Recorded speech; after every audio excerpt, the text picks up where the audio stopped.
What is going on, everybody? It is Drew here. I am back again with another Nussbaum video, driving through, well, not through West Chicago anymore. It's more or less through the Carroll Stream area. Just about to get onto I-355, heading to Sparta, Michigan with a load of bottles.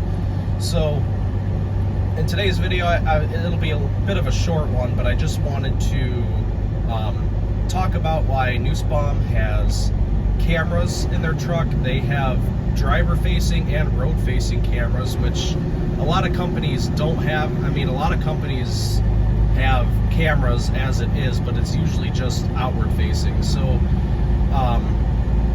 I just want to settle a lot of things when it comes to cameras, because it turns a lot of drivers off when they have cameras that are facing them. But I'm going to explain to the best of my knowledge why Nussbaum has cameras in their truck, the pros and the cons about them, but mainly the pros. So yeah, so the reason why Nussbaum has cameras is all in all for driver safety. So you never know what could happen to you on the road. And you know, people are so spontaneous when it comes to driving cars or even other trucks in that matter. And speaking of which, I actually have a little story I will tell after this. But speaking of spontaneous, but you just never know what could happen. So the cameras are here mainly for our safety, Nussbaum's safety, and it covers our butts pretty much, because in the trucking industry, there are a lot of lawyers out there that are willing to take a case when it comes to a car versus semi accident. And it is usually semi versus car accidents are heavily investigated, and it usually ends up turning out in the car driver's favor. So when you have that extra security added for cameras, you know, it gives you that, you know, leeway. So just to give you an example here, Nussbaum had a safety video maybe a month or two back, and it consisted of a driver driving along an interstate. It looked like he was going through a city of some sort. I don't know who this was or where it was, but he was driving along the interstate through a city, and he was in the far right lane, and he was coming up to an on-ramp. And when you're going through cities, it's not like, it's common courtesy to get over for somebody. You know, if they're trying to get onto the highway, I will do it every chance that I get. But sometimes you just can't always do it, because there's usually people that will be right next to you. So yeah, it's just like I said, it's a common courtesy, but it's also not always possible. So what had happened is one of those instances where somebody was to his left, he couldn't get over, and the car came up and sideswiped him, and they stopped and everything, and it was on camera and everything. So what had happened was that this driver tried suing the company for, supposedly he said he had injuries, this other driver did, of the car. And you know, Nussbaum had the camera footage of, you know, you could see that he definitely sideswiped him,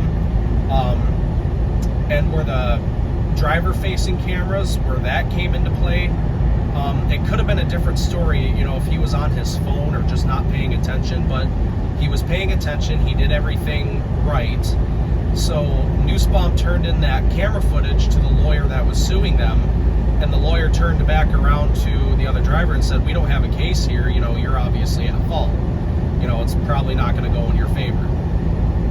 So all in all, that's a big reason. That's one of the big reasons that Nussbaum has cameras. That is the biggest pro, to stick up for you if you are in an accident that's not particularly your fault. So, yeah, that's just the main pro, just to have that, just because they'll have your back if you're doing everything that you're supposed to be doing. And I guess the cons would just be like any other way that anybody would feel. You can get caught. You will get talked to if, like, you're trying to punch something into your GPS. You're not even really supposed to be on any kind of electronics by law. So if a driver's doing that and you're caught on camera doing it, then you could get a phone call from them. Like, you don't even really get in trouble. You just get talked to, and you get a warning pretty much. But if you keep on doing it, then you'll probably get in trouble. It's happened to me before. I mean, I haven't gotten in trouble, but I have gotten some warnings, mainly from the times where I didn't have a phone stand at the time, because I had gotten a new phone, and the phone stand that I had, my new phone wouldn't fit in it, so I was waiting to get a new phone stand, and whenever somebody was calling me, I had to pick up my phone, answer it, and set it back down. So, and a lot of the times it was just wrong timing. But I will add too that the cameras are not always recording. They are not watching, like, they're not spying on you over at the main terminal or anything. And I mentioned this in a previous video, the cameras are only triggered by certain events. So, for example, if you're coming up to a traffic light and that light turns yellow and you have to, slam on your brakes to come to a slowdown and stop, and you hit the brakes hard enough, the camera will trigger for a hard braking event. Excuse me, I'm just getting over a sickness. So the cameras will trigger for basically hard braking and, G-force, hard turns and going over speed. So on average, the camera will trigger about maybe 6 to 7 times a day.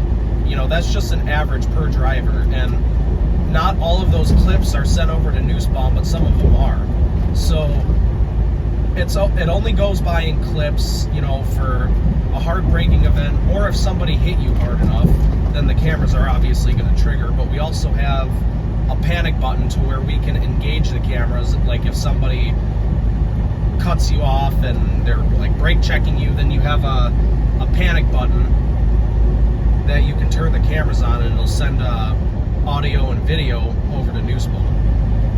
So yeah, definitely, it's not that they're watching you all the time. I know there are some companies where they are able to access the cameras and start watching you if they wanted to. I actually started off working for a company that did that. They were able to just go into your cameras whenever they wanted to, essentially. So, and during the night, like, if you're weirded out by cameras, when you're sleeping and whatnot, well, I mean, it's pretty simple, because there's a few options for that. We have a little, it almost looks like a little keypad here that controls the camera, and there's a code you can type in to turn the cameras off during the night. Like, it turns the system, it shuts the system completely down. So you have that option, or you have your window, like your front window curtains that cover the driver, passenger, and windshield. Those cover the cameras completely. Or if you sleep with your just your sleeper curtains in the back there. So there's those options, if you're weirded out by cameras and whatever. So